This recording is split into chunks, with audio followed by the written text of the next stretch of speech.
This is what I was afraid of, like reliving everything. Shannon Potts will never let go of mother's guilt. Maybe I should have gone with someone else and it wouldn't have happened. 6 years ago, she agreed to let a Naples surgeon repair her son's hernia, only to learn the doctor also removed a portion of her 19-month-old's testicle. Like it was my fault, like I chose that surgeon.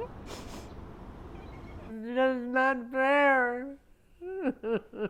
Judy Wood will likely never walk again after her attorneys claimed a Lakeland doctor improperly placed a stent in her artery. Oh, dear God. They are among the rare but growing number of Florida patients victim to so-called wrong site procedures, medical mistakes considered among the most serious in Florida. Just totally unacceptable. This summer, Dr. Jimmy Orr, a Fort Myers oncologist and member of the state's medical board, made a public plea after the board slapped yet another doctor with a fine for operating on the wrong side of a patient. The issues around wrong site surgeries continue to plague the state. We found since 2012, Florida has logged some 315 wrong site incidents. Facilities are required to report them.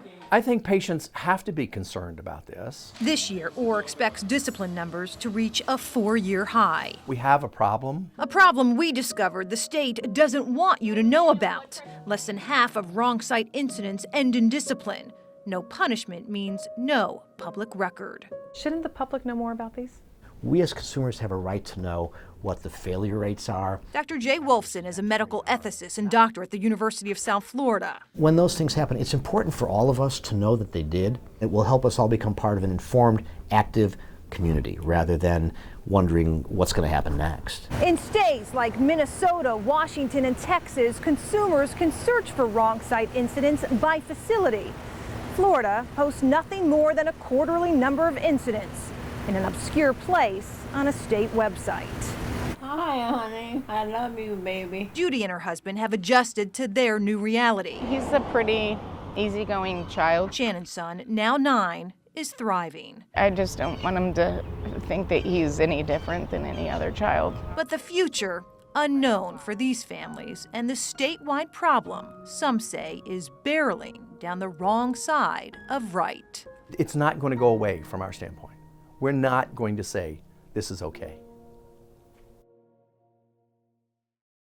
Stopping wrong site surgeries is so top of mind right now, the state medical board has created a committee to focus on solving this problem.